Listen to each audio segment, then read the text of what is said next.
Welcome to 28.5 Women's Basketball, where we explore a unique and authentic perspective on the women's game, break down upcoming matchups, and discuss the latest news and trends in women's basketball.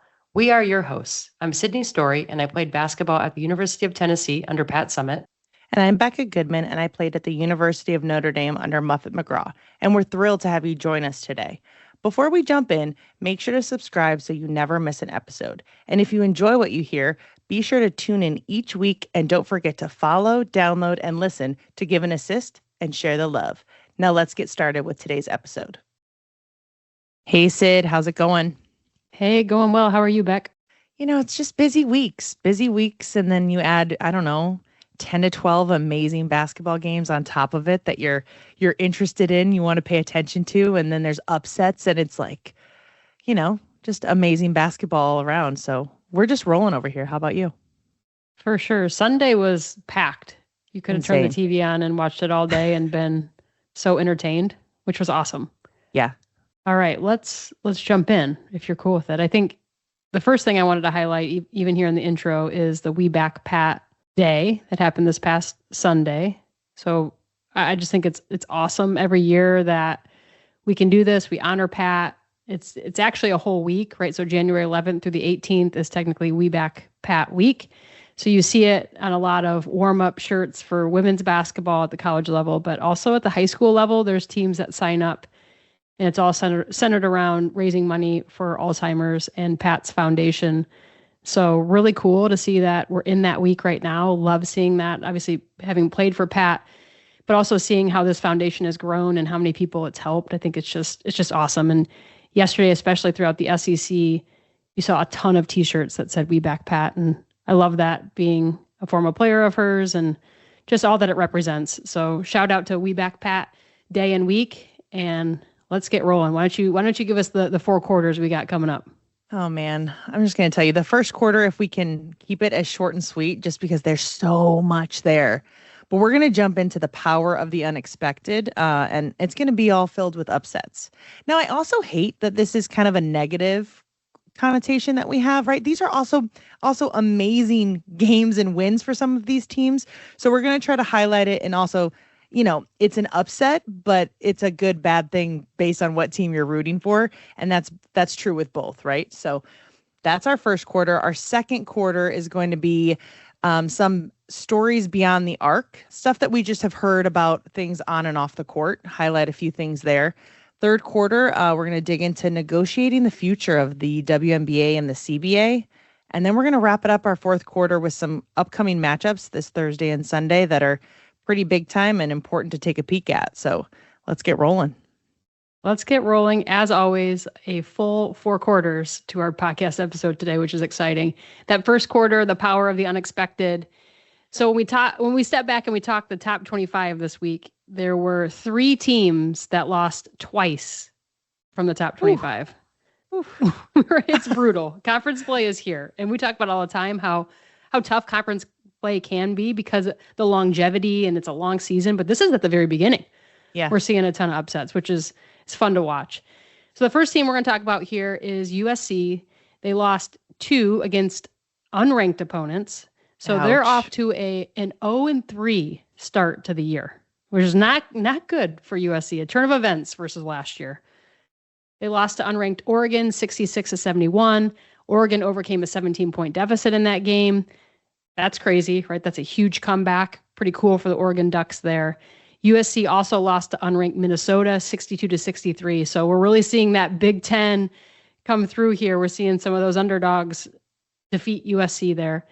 Iowa State, new year, new struggles. This one I think we need to take a pause on. They have lost 3 straight, which is kind of crazy for Iowa State, right? They've teeter-tottered in that top 10, like 6 to 10. We've seen them in the 8th spot, but now losing 3 in a row, that hurts them, I think. So they lose to Baylor by 2 points, which we talked about that last episode, right? So this is one that we've already highlighted.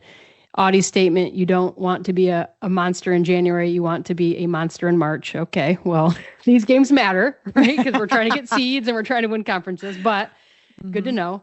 And then they turn around, they lose on the road to a 5-9 team, which is crazy. At the time, Cincinnati, they lost 71-63. And shout out here to Cincinnati senior guard Maya Perry for putting up 26 points, led all scorers. But this is the crazy thing. And shout out to you, Becca, because you put all these notes together. I feel like I'm stealing your thunder on a lot of this, but this is crazy. This was Cincinnati's highest ranked win in program history when they upset number 11 at the time, Iowa State. I think that's crazy. And it's their first win over a ranked opponent since February of 2011. That's back when we were playing. So I just think it's crazy to see that a big school like Cincinnati never really has had a good or a strong women's basketball program. So what a huge win for them beating Iowa State.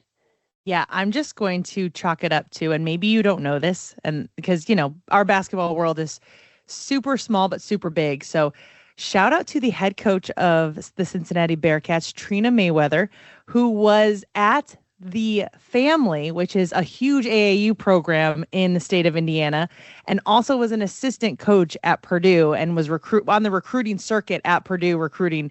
She was part of my journey there as well. But also her assistant coach is also keeping it in the Family while hiring Ashley Barlow, who I played with at the University of Notre Dame, and Sid and I absolutely played against in AAU when she was on the Family and we were on our NBA Select. So they definitely have some great coaches leading the way. And Cincinnati is in such an interesting program where they can just go all out. There's no right or wrong. It's hell or high water, figure it out, roll the ball up and just go after it and compete. And boy, did they. They had 25 turnovers. This is Cincinnati. They still won the game. They had 25 turnovers and Iowa State had 12. But this is the difference. Cincinnati had 44 rebounds where Iowa State only had 30. I just find that crazy when Audie Crooks is in there and she's in the paint, where you would think she'd clean up, block out. But I will say, I think fatigue is starting to set in here. I watched some clips of this game, and there were times I'm not knocking her, right? As she said, she wants to be a monster in March, but she's just standing on the free throw line, no help side, no nothing. Just so I can imagine a lot of these games, more back-to-back ones on the road. It's getting tougher. Plus, Addie Brown wasn't there. So that's a huge thing for Iowa State. If they don't have her on the floor, she's a 6'2" post player guard that helps them in every facet. So after Baylor, she didn't play in the loss against Cincinnati. And then she also didn't play when they just lost to unranked West Virginia today, 70-83. So tough road games. Iowa State went on the road at Cincinnati, on the road at West Virginia. And so they're starting off the year 0-3. That's rough. Really, it is. To me, it's a sign of a good team when you don't take games off. And you kind of look at Iowa State and maybe they took this game off against Cincinnati thinking they had this one. Who knows? But losing 3 in a row is unheard of, I think, right now for that Iowa State team. So that'll be interesting to see how they bounce back here. The next one we wanted to highlight with 2 losses is Oklahoma. This one shocks me a little bit. For sure. On these losses. Can agree. Yep. So they're upset by number 6 Kentucky. So Oklahoma at the time is ranked 5th. So to me, like, a 5-6 matchup, it's kind of like an upset, right? But they're really neck and neck there. They're playing at Kentucky. This game happened on Sunday, and it was an absolute barn burner. I loved the game. Like, it was great to see Chavez in this situation, right? The freshman for Oklahoma, who's talked about a ton, highly touted. She's on the road in the Kentucky environment. And we talk about that environment, right? It's a smaller gym. Gosh, I think it was like under 7,000 seats. They redid the whole gym. The women's team has their own gym in Kentucky. So it's just a different field. I played there a lot when I was playing at Tennessee, and you feel the crowd on top of you a little bit. And I think that weighed a little bit on Oklahoma. That 6-man for Kentucky is a real thing. But Kentucky came out and played. Like, I think they're very good. They're another strong team in the SEC this year who's going to wreak havoc like they did against Oklahoma. That was a good one. I think for me, something we have to highlight is Beers, Reagan Beers for Oklahoma. Also Williams, another starter for Oklahoma. Both were in foul trouble a little bit there. Reagan Beers only plays 23 minutes in that game because of the foul trouble. And I think that makes a huge difference in this game because she is that big body presence, but she's also brings a lot of that seniority leadership to the floor. So she only finishes with 13 points and 9 rebounds. Chavez, who I mentioned, that freshman for Oklahoma, had 18 points. She was 1 for 8 from the 3-point line. And the Oklahoma team was 2 for 19 from 3. I mean, it's just, there's a few things there that I think really plagued them. And then Toni Morgan for Kentucky, she led all scorers with 22. I just think Kentucky in total right now, they play a total team game. So when you play them, you have to have your scouting report dialed. You have to kind of be clicking on all cylinders. And with Beers going out in foul trouble, not having a typical game for her, I think that plagued them. And then just their 3-point shooting also, I think, hurt them quite a bit. But was an interesting game. I know you watched some of this one too. What'd you think on that one?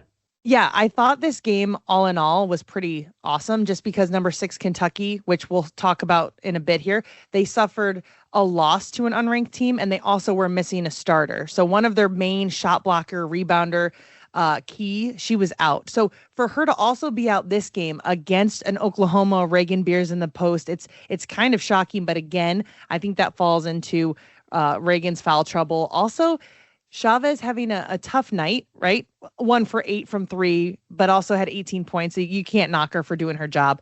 It's interesting because at the very end, and this is just something that she'll learn and understand, the season is young, even though we're in January, but she's a freshman, right? She's a gamer. But I think one thing that is part of the game that's going to come is just how important every possession is. So I think they were trying to get the rebound. There was 2 minutes left. They were down by 4 and they were on defense and Kentucky puts up 2 shots and they get 3 offensive rebounds back to back to back. And 2 of them were because Chavez didn't block out. So again, these are things that are just going to be learning curves for her coming into college. Again, there's other people that didn't block out as well, but man, I think she's somebody that's just so passionate about how hard she plays. She's absolutely going to get in the film room, see that, and maybe it'll burn a bit and she'll probably never do it again. You have those mistakes that happen and you're just like, oh, I'm never doing that again. I'm so mad at the impact it had. I just think she's young and she'll learn for sure. It's such a solid call out because they burned a little over a minute. Yeah. By getting those 3 offensive rebounds when there was, at the start of the possession, a little over 2 minutes to go. Mm-hmm. So, yeah, that's a hell of a call out right there. It'll be fun to watch Chavez as she is young. That's an interesting one. I think the other one we also want to call out about Oklahoma losing was they also lost to number 18 Ole Miss. So they lose that one 74-69. It's the first win against a top 5 team for Ole Miss since March 19th of 2023. All right, so we'll keep moving here. Another theme of all these upsets. Unranked Alabama, as you mentioned, we're going to mention Kentucky again. Unranked Alabama beat number 6 Kentucky 64-51. The Tide are off to a great start, 16-1. And who's our favorite coach over there for Alabama? Oh, Christy Curry, who was at Purdue. Curry, give the shout out. Love me some Christy Curry. She is great. She was at Purdue for a while and recruited us back in the day. Kentucky averaged 9 turnovers a game, but had over 10 in the first half and 20 by the end of the game against Alabama. I think we can stop right there. That's going to hurt. Yep. That's going to hurt anybody when you've got 20 turnovers. So shout out Alabama for that win against Kentucky. Then I'll turn this one over to you. Unranked Notre Dame beats number 22 UNC North Carolina 73-50.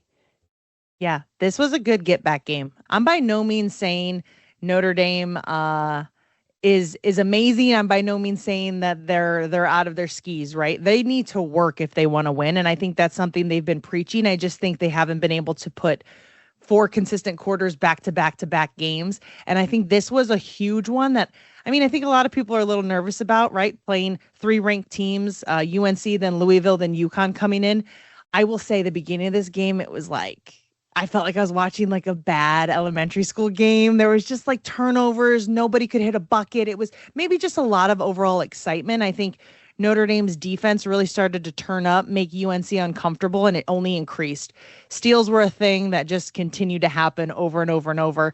UNC struggled to score this game. I'm going to chalk it up again to Notre Dame's defense, but they had their fewest points scored twice this game. So not only in the first quarter, they only had 9 points. That was the fewest ever. Then they beat it in the third quarter where they only scored 5 points. So overall, Notre Dame had some balanced scoring throughout, which was super important, had to happen, or else this game could have been a struggle fest. Hannah had 31 points, 8 boards, 7 steals, 6 assists. But the difference was Cass Prosper coming in with 17 points, 14 boards, and DeJesus added 16 as well. So great win at home for Notre Dame to get the upset against the top 25. For sure. And I went hard at Notre Dame last week, right? Like just about the depth of the bench and how that'd been managed. So to see them turn around here and beat North Carolina pretty handedly was a good win for them. I know they had the 2001 national championship team there, which is a really cool shout out to Ruth Riley and Neil Ivey, obviously, who's still a big part of the program there and all those players. That's pretty cool to see that. Also, I think one big highlight for me was Cass Prosper. I just think she's stepped up so much this year. Debbie Antonelli clearly loves Cass because she kept saying she's the most improved player in the ACC, but shout out to her. I mean, she's had to step up here. Hannah has needed somebody to come consistently score points. And I think Cass is proving she can be that player, to be that girl that also steps up and scores. And they need that to win games. So pretty cool to see Cass Prosper doing those things. And we'll keep it moving here. So number 23, Washington, with a record of 12-3, lost to unranked Purdue, who has a record of 9-7 in overtime, 72-78. This one, when you texted me, I just gave it the exclamation point because I'm like, I don't even know what to say here. Because honestly, Purdue is pretty bad. Like they're horrible. Yeah. Right. So I'm like trying to keep a straight face. We're both laughing at each other, but like, it's pretty bad. And we like Katie Gerald's, right? We love the Indiana people. Katie Gerald's has meant so much to the game of basketball in the state of Indiana. So we root for Katie Gerald's, but they've been pretty bad. So to beat number 23 Washington is a huge win for them. And we have to remember Washington just beat Michigan not too long ago here. So this is where the conference play is just getting crazy. It's getting all jumbled already. Like people, so-and-so's beating so-and-so, and it's just all over the place a little bit. But a huge win for Purdue. Like it's got to be probably their biggest win of the season. We'll see here, right? But this could be it for them. Couldn't agree more. Purdue was kind of known back in the day to be a real big contender with Notre Dame. And then they had, as we mentioned previously, which is the funny part of how all this basketball world goes together. Trina Merriweather was actually at Purdue when they were recruiting the Tashia Phillips, the Amber Harris, the big time players from Indiana that ended up transferring out once that coach left. But I just think to see Purdue get this win, I was in absolute shock. But good win for them. Why not? These are teams that have nothing to lose. So play your heart out and see what happens and provide an upset on a top 25. Why not? Boiler up, I guess. I was literally about to say boiler up. I love it. You said that. Boiler up. Here we go. All right. Number 19, Ohio State beats number 8, Maryland, 89-76 at Maryland. I watched this one, and this was going on while there's other games going on, so I'm flipping back and forth, and like it was a neck and neck game. But really, Ohio State, I just think they came to play in this one. It was at Maryland. And we root for Brenda Frese a lot. We like it when Maryland's good. It's another Big Ten program that's consistently good every year, but so is Ohio State. And so I think this was a really good matchup. Cambridge from Ohio State led all scorers with 28 points and 9 rebounds. I think it's going to be telling to see how Maryland bounces back. They need to now consistently show up in Big Ten play. They could be a contender to win the Big Ten conference, which is crazy, but they're going to have to really upset some teams in front of them now. And I think that's going to be hard to do, especially the Michigans of the world, the UCLAs of the world, right? This is a tough conference and arguably should have beat Ohio State. I think they're the better team on paper, but Ohio State showed up. I just think it's nuts that Cody McMahon left Ohio State. And I honestly kind of thought they'd drop off the map, and they kind of did for a bit. She left Ohio State to go to Ole Miss. Ole Miss is now ranked 18. And Ohio State is now ranked 19. And both of those teams just provided upsets on top 10 teams. Crazy. Parity in women's basketball is at an all-time high. If you're not watching these games and just trying to, even if you're not putting the pieces together, we'll do it for you at how crazy this is. But for a big-time player to leave a program and them still be relevant and holding their own and having these top 10 upsets is pretty amazing. It really is. And the last one here that we want to highlight, for me, having played in the SEC, taking a step back and looking at this one, it's the OG SEC taking it to the new G SEC a little bit here. So number 12, LSU beats undefeated number 2, Texas, 70-65. This game's at LSU. Kim Mulkey's first 0-2 start in league play in 26 years, but that didn't matter as they beat Texas, right? So I think this is a big win for LSU, and they needed it because they had been falling back a little bit. We remember they were ranked number 5 for a while. They hadn't really played anyone. Then they turn around and play a couple teams and falter. And now beating Texas really puts them back on the map. It was a solid win. They hold Texas to 65 points, which I think is very hard to do because this team can score. This team has an amazing offense that's super well-rounded, super well-coached. So to hold them to 65 points, I think is a tough feat. Booker was all Texas had, and I fully agree with that. She had 24 points, and she is so smooth. I text you that. I'm like, the smoothness in her game is so much fun to watch, and everyone talks about her mid-range, but she was drilling threes today. I just think she needed a little bit more help, and it kind of wasn't there, and typically it is. So we'll see. Rory Harmon didn't play the whole fourth quarter. They're going to go to work. Vic Schaefer will absolutely go to work. They're going to learn so much from this game. It is a tough environment to play at LSU. But to me, on all of these games, and there were a lot of upsets and a lot of really good games played the past week, I think this one was one of the most telling games to me because I do think LSU is capable of getting to the Elite Eight, potentially getting to the Final Four, if this is a turning point for them and they build off this momentum. It's a solid win against Texas in the SEC. And honestly, Texas was one of those undefeateds that no longer exists. Yeah, crazy good game for LSU. You could just tell Texas as a whole was off. Rory Harmon struggled with the ball a bit. We don't know if she sat out because she was hurt, just kind of not in the moment, sick. Nobody knows. But even just overall Texas's IQ on offense, Booker comes down, hits a 3. Booker comes down, move the ball around, hit her a pull-up J.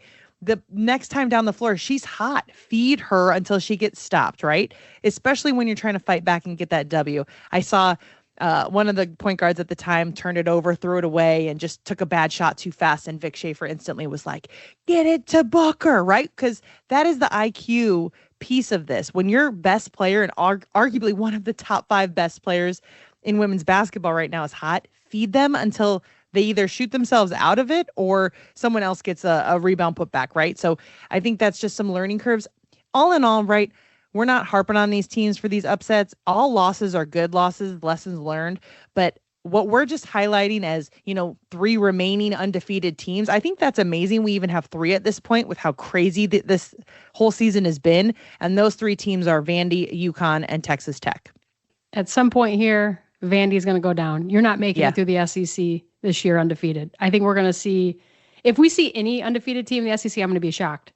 Yeah, I agree. So that's going to be interesting. UConn could definitely do it in their conference. Yeah, I also agree on that one. Hey, maybe Notre Dame will give them a little run for their money coming up. I agree. Actually, if they lock up, play some good D and just fluster them, and why not roll the ball out, see what happens. You have nothing to lose. Be a Cincinnati or be any of these unranked teams that just go out there and just provide an upset. I would love to talk about that. Let's go, Irish. Let's do it, baby. We'll put that out there. Yeah, that's what we're doing. Atmosphere. There you go. All right, let's jump to our second quarter, Beyond the Arc, stories on and off the court. Just want to keep you guys in the loop of some things that we've seen lately with women's basketball players and coaches, things they've said, and just things that are news and noteworthy. Our first one is UConn's Sarah Strong is crazy similar to Maya Moore. And this is just from a stat perspective. Let's keep in mind, Sarah Strong is only a sophomore. And she's providing stats that are similar to one of arguably the best players in women's basketball ever, Maya Moore from UConn. I'm just going to run through it real quick and then sit on a pass to you just for your thoughts on how terrifying this could be. Minutes per game, Sarah has 30, Maya had 29. Points per game, Sarah has 17, Maya had 18.4. Rebounds per game, Sarah had 8.6, Maya at 8.2. Sarah has more assists per game at 3.8 versus Maya's 3.3. Sarah has more steals, more blocks, and a better field goal percentage than Maya Moore did at this stage. Maya has a better 3-point field goal percentage, and Sarah has a better 2-point field goal percentage. Like, I'm talking when you line up stats on stats, Sarah almost takes the cake, which is terrifying. Given she's a sophomore, given she's on a UConn team that's undefeated and rocking and rolling and won it last year when we kind of thought maybe they wouldn't. What are your thoughts on the comparison to Maya Moore, how flattering that is, and overall just how scary? Yeah, and I think you're dead on. Maya Moore was amazing when she played and a huge leader. I guess probably the first thing I think about when I think about Maya Moore, yeah, she scored a crazy amount of points, assist leader, whatever. Like all the stats are one thing. That's like the tangible piece, but the intangible piece about Maya Moore, I think really separated her even more. And UConn's known for that. They've had the Diane Taurasi's of the world, the Stewies of the world. Like they bring some of these players through and they really develop as leaders and their game just develops. And we've talked so much about how Sarah Strong was a phenomenal freshman last year and has gotten even better this year and arguably is the best player in the country. Like if she continues on this trajectory, she's going to win the player of the year. I think hands down, especially if UConn doesn't lose, which we hope it doesn't happen. But Tennessee, Notre Dame, we got to remember that. But I really think that she is phenomenal to watch. Like if you watch a UConn game, yes, they're surrounded by really good players, AZ Fudd, we can go on and on and on. But Sarah Strong separates herself, and that's what Maya Moore did. Yeah, as we're talking, I'm not going to take away from Sarah Strong. This is her show. This is insanely crazy. Just as we watch that LSU Texas Tech game, Booker kind of plays a lot like Maya Moore did as well. Yeah. Smooth, can float, even tempered. Yeah. You didn't really see her show emotion, just kind of a gamer. And I just think when you have more than one of those types of players in our sport, it's one, good for the league. It's good for the growth of the game. And it's also makes for scary good games coming into March Madness. Yeah, it's awesome. And it's the future of our game too, because these players are going to go on. They're going to play in the WNBA. They're going to play in the Unrivaled League. Like we've got hopefully years of these players, which is so much fun. So yeah, awesome. I think this is such a great little piece you put together, Becca. Like really cool. People probably aren't even like really thinking about that. And she really is separating herself just like Maya Moore did. Yeah, couldn't agree more. Jumping into our second news and noteworthy, let's give a little, we do a lot of stuff at the top 25 just because that's kind of where a lot of attention is. But I want to give some kudos and some love to the New York University women's basketball team. This is a D3 school. They are on the women's team is on a 74-game win streak, and they haven't lost since March 11th of 2023. They've won back-to-back D3 national championship titles, and as of this week, the Violets, who are 12-0, are on a win streak of 74 games, which ties for the fourth longest in NCAA women's basketball history at all levels. Gamers are gaming and winners are winning. Shout out to NYU women's basketball for just keeping the streak going. Roll with it the whole year. How awesome would that be? That's super cool. Also, a team like Cincinnati, I've never really heard of in women's basketball. So in different levels here, like D3, but still very cool. So yeah, shout out to them. That's awesome. Jumping to our next piece, and I'm interested to just get your feedback on what UCLA's head coach, Corey Close, said on the importance of playing pickup. Sid and I are coaches for a high school team, high school AAU team, and all summer, we would even just scrimmage other teams. We would just have them roll the ball out, mix it up, pick teams, go out and play. Corey Close, this is a D1 head coach saying this. If they don't put the work in, talking about in pickup, they end up coming to you during your season wanting to treat it like a scientific formula instead of an art project. Right. So she's basically talking about, I can give you all the X's and O's, and that's just the play. That's the structure. But you're supposed to be able to interpret that, play off of it, create for yourself, read, react, and make it what is yours. Make your imprint on the game, which if we look back at people that we've talked about, Maya Moore definitely did. Sarah Strong definitely did. Right. There's great players that when you're able to go out and just roll the ball up and play 1-on-1, 3-on-3, 5-on-5, it doesn't matter. Your IQ of the game grows exponentially. What do you think about it? I absolutely love it. I'm sure you played a lot of pickup in college. We did at Tennessee. Mm-hmm. It was just a part of the regimen there. But I think this is huge. We talk about this a lot, and I talk about this with the players that we're trying to coach at the middle school and high school level, there are 3 facets to the game for me that you have to work on in no particular order. One is your fundamentals. Like, you've got to be able to shoot. You've got to be able to dribble. You've got to be able to make post moves if you're a post player, all that good stuff. You get on the gun, you shoot, you get your shots up, whatever it is, you get your ball handling in, you go old school, you put your goggles on, whatever it is, you're working on your fundamentals all the time. IQ is another piece of it. So you're watching film, you're watching games on TV, you're learning from others, you're learning from yourself watching that film. And then I think that the third piece of it to me is just playing, right? That's where it all comes together. That's where, okay, I've been in the gym, I've been working on my jumper, I've been working on my ball handling, whatever it is, I can show it out. I can work on those things also while playing it. Okay, I've been watching Booker from Texas and what she does on her pull-up, and now my IQ's there. I'm understanding the footwork and the feel of the game. I work on that and pick up. I just think you have to just go out there and, like you said, check up and play. And the more you can play, the more you have a natural feel for the game, and it becomes artwork. And I think pickup is absolutely huge. I think Corey Close is dead on. I don't think you're a successful program if your players aren't playing pickup all summer, to be honest. Yeah, we played it twice a week at Notre Dame. That was part of our, as you're doing classes, lifting, one-on-ones, stuff like that, individuals, you have team pickup twice a week, if not more. Yeah, and the boys show up. They get football teams there, and all of a sudden, like, football players, you're friends with the football players, and here they are. Like, yeah, we'll come play pickup with you today. Like, it's fun. Or the summer camps are going on, and you've got old players alumni that are coming back, and they play pickup with you. Like, it's just, and you just play, and maybe it goes for 2 hours that night, and it's just a huge piece of the game, and it's also fun. Like, coaches aren't there. If you mess up, you run down the court and you work on it the next time, but there's no like real pressure like there is in practice or games. It's just you out there playing with your teammates. That's a ton of fun. Hey, I wanted to mention one thing you said about fundamentals, working on your game. Do you want to know what my top present was for my nieces and my cousin's kids this Christmas? Ball handling goggles.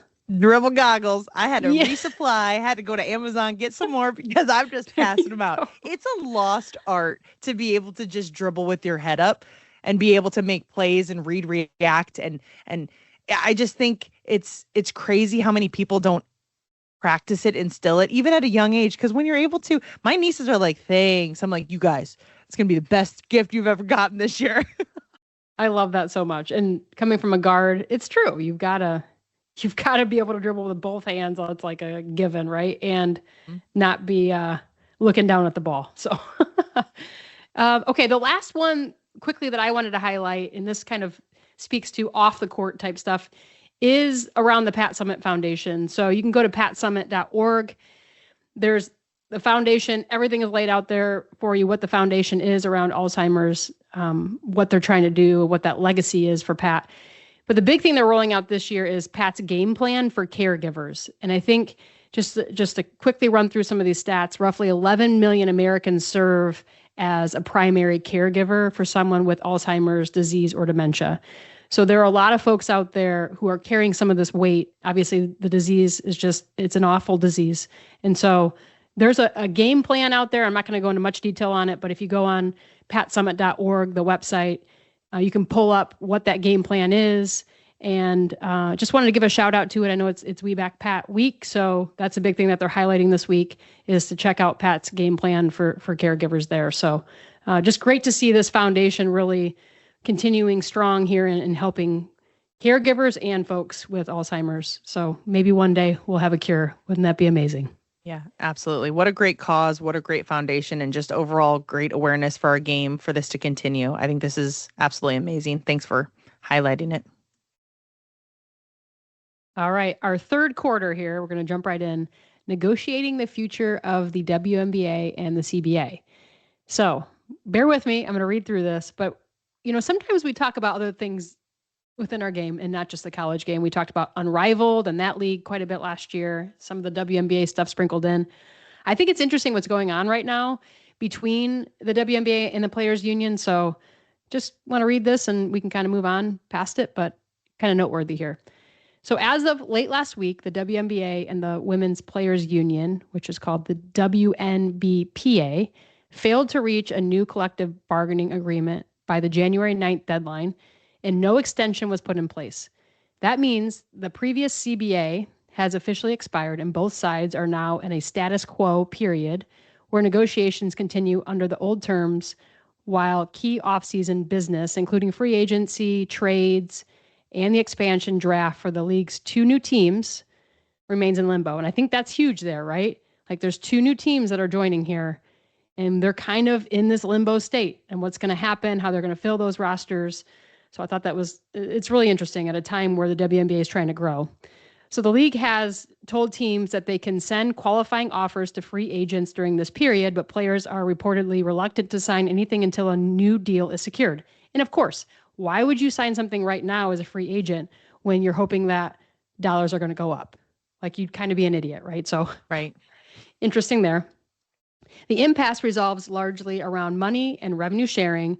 The players' union is pushing for a much larger share of league revenue and a significant boost in the salary cap, while the league says the players' proposal would threaten long-term financial sustainability. With the union having authorized a strike, if necessary, which I really hope that does not happen here, we'll see, and free agency effectively stalled, there's growing concern about the 2026 season's timeline and whether negotiations will produce a new CBA in time to avoid further disruption. So bottom line here, the core of the dispute, players want higher total compensation and a revenue share tied directly to the league's gross revenue, while the owners are proposing significant salary growth but structured around net profit and a much lower cap, leaving a large gap to bridge before a new deal can be reached. I think this is huge, and I'm proud of the WNBA and the players and the union for sticking up here. I was reading something else. It's something like 30% of profit sharing happens in the WNBA, and the NBA is closer to 50%. So if you just talk those numbers, there's a big gap there, and men versus women and how much leagues are paying out. So there's definitely room, I think, here for the players union to go after more, and I think they should. Like, it's laughable sometimes, especially when you look at some of those rookie salaries and what players are actually getting paid, and the pressure that unrivaled league is putting on the WNBA, because players are getting paid so much more for a much shorter period in the winter to play with unrivaled. So I think this is huge, and I'm glad to see the players union is holding their ground as of late last week. I think the crazy part that the WNBA has to try to match is when they say that there's no revenue and they're not profitable. But Nafisa Collier and Breanna Stewart, arguably 2 of the best WNBA players, basically created a whole separate league that is profitable, able to pay their players appropriately and provide housing, daycare.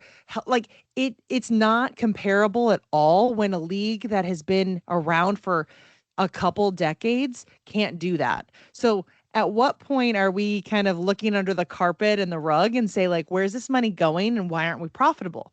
So I completely agree with you on all of this. I really hope they come to an agreement and it's fair and equitable because they deserve it. I do want to highlight, and I love the fact you added this, but I took a screenshot of this previously and I wanted to just state some facts. I'm not going to compare the NBA to the WNBA. I'm going to compare, and again, it's not an apples for apples, but the WNBA to the National Hockey League. Okay. Okay. So 2 like separate sports, and maybe like the NHL doesn't have the craziest amount of viewership. Maybe they do, right? But let's talk about it. The 2025 WNBA average viewership this past year was 960,000, almost a million. The 2024-25 NHL average viewership was 440,000. So under half. The 2025 WNBA average base salary, $102K. Y'all want to know the NHL's average base salary last year? $3.8 million. Craziness. So despite averaging 2 times more the viewership on TV of the NHL, the WNBA earns just around 2.7% of NHL salaries. Wild. Where's the money going? How are they using it? And how is it not profitable at this point when Unrivaled, a 3-on-3 league, is doing it? And we have better players now than we've ever had that are marketable, have endorsement deals, and they're rocking it. I just don't get it. And that's why I'm really glad that an CBA are really pushing on this. Yep, and they have every right to. I think the stats are there. Like these stats that they can walk in with, are amazing. I think it's got to only help them. And you think about players like Caitlin Clark. I mean, she gets hurt last year, right? So she misses a decent amount of the season. But how many games were sold out just for the Indiana Fever? How many games had to be moved when they were going on the road crazy. because of ticket sales? Yeah, and obviously that doesn't even speak to the TV piece, right? Like Yes, then people are tuning in on TV, and it's just one player that's made a huge impact to our game, but it's all over the place too within the WNBA. There are a lot of really good players, a lot of good teams to follow right now. Like it's awesome. And it's only on that upward trajectory, so we want to keep it going, obviously, but it's great to see the WNBA holding strong and the players demanding more. I think that's what they need to do at this point. 1,000%. We support it. Let's jump into our fourth and final quarter, where we're going to highlight some upcoming matchups. Obviously, there's games throughout the week, but the big 2 days that we're going to talk about and highlight today are Thursday, January 15th and Sunday, January 18th. So starting with Thursday, Sid, we got a rematch of the number 2 Texas versus number 3 South Carolina at 6 p.m. Eastern. Are you excited for this or what? There's other games happening on Thursday, but if you are saying, hey, I'm going to sit down and watch one basketball game Thursday, this is the one. Yeah. And obviously we're highlighting the fact that Texas beat South Carolina in the tournament over Thanksgiving break. So Texas will be coming off a loss as they enter this game versus South Carolina. And South Carolina has kind of been teetering, right? They're not making any waves, but they haven't really played anybody. And this will be a nice bounce back, get back game where lights are on, ready, camera, go. Yeah. South Carolina, they played well against Georgia on Sunday. They've got a little momentum. Do we know, is this game at South Carolina or at Texas? This game is at South Carolina. Okay. At South Carolina matters because it's going to be wild in there. Yeah. And I mean, their home win streak, I'm sure we'll have all the stats on that next week's episode about how this goes down. And do you imagine if Texas beats them twice in in a matter of 2 months? That'd be pretty crazy. It would be crazy. And then I'm hoping there's another showdown again this season, certainly in the SEC tournament or even in the tournament. Like these two teams are going to battle. Absolutely. Couldn't agree more. Also highlighting on Thursday, the 15th, number 23, Nebraska plays number 15, Michigan State. Nebraska's been kind of hanging out in the top 25, making some good wins, but also number 15, Michigan State. Again, they just beat Oregon this past week, where Oregon's been rocking and rolling, providing upsets all around. So good win for them and going to be an interesting game. Number 8, Maryland also takes on number 21, USC at 9. Remember, all of these rankings are pre what's about to happen. I definitely think USC will fall out of the top 25 just based on their 2 losses to unranked teams this past week. But could be a good game for either them or Maryland. Both teams coming into this off losses. Will USC pull a Notre Dame, right? Notre Dame had a loss and then came back against a nice top 25 to win this past week. So who knows? We'll have to see. And we got to back up a little bit here. Who are you taking in the Texas South Carolina game? I'm going with Texas. God bless Texas. I love their game. I love their coaching. I love their style. I'm rocking with them. I think they're the more well-rounded team right now. I'm going with Texas also. It's gonna be interesting to see the game plan that Dawn Staley comes with. And obviously they've already played them once, so they're familiar. But they're going to have to adjust a little bit coming into this one, and I'm curious what that's going to look like, and it's going to be a barn burner. But I had to back it up and see. Rory Harmon not playing against LSU that fourth quarter for whatever reason. Imagine if it's just based on her play. Vic Schaefer is trying to teach her something at that point in time. She is going to come back and get back. Like this game will be highlighted, circled, and all she thinks about. And I can't imagine the amount of reps going up before this game. Oh, yeah. Her and Raven Johnson are going to be going back and forth. Oh, God. It's going to be crazy. Each other. All right, let's jump to Sunday, January 18th, where we're going to highlight that number 12 at the time, LSU is going to play number 5, Oklahoma, and number 5 is definitely going to drop as Oklahoma just suffered a couple losses this last week as well. But what a great game for Oklahoma to possibly get a bounce back. And LSU, again, this is going to be a good matchup for them to see just how they compete and play against a top tier team. Yep, absolutely. I'm looking forward to this one. I'm looking forward to seeing how Chavez plays against some of those LSU guards. Right, she's playing against some quickness in LSU. That's going to be really interesting. Quick and more just fundamentally reps on reps against that type of talent, right? So for Chavez, this is her first year freshman, a little young, inexperienced. I think LSU has the upper hand on this one just because they're rocking and rolling off that win to Texas. And I think I think they might beat Oklahoma. I'm calling an upset. I am with you. I think LSU wins this one too. I really do. I think LSU shows up when it matters. I feel like they've got one of those teams right now. Like against a really good SEC opponent, they're going to show up. So to answer the question, LSU, I'm with you on that one. The second game we're going to highlight is Maryland back again. They're doing a tough Thursday, Sunday. So Maryland will play number 4 UCLA at 4 p.m. Eastern. I think this might be a game that UCLA is just too much for Maryland, and it's a nice, easy win for them. But I think it'll be a bit competitive at the beginning of the game. But I'm calling UCLA with the win. I'm with you. I think the Betts sisters, Kiki Rice, like UCLA, they're really good and they're experienced at this point. I'm going UCLA also. I think Maryland maybe keeps it close in the first half, but I think UCLA runs away in the second half. Agree. And the last game to highlight is a number 14 Iowa playing a number 15 Michigan State. Michigan State again. We have Maryland, Michigan State with some pretty tough Thursday, Sundays. So will this be the week that these two teams also have 2 L's carrying us into next week's episode? Or will they pull through, get 2 dubs and call it a day, right? I actually don't know who I'm going to call for this game because I just think I'm not sure what Iowa team is going to show up. And honestly, I think the Michigan State team, depending on how they do against Nebraska, I think a Thursday, Sunday is a tough schedule in general. I'm going Michigan State only because shout out Dean Lockwood. He was the post coach at Tennessee when I was at Tennessee. He's an assistant at Michigan State. So I gotta cheer for the Sparties and old Dean over at Michigan State.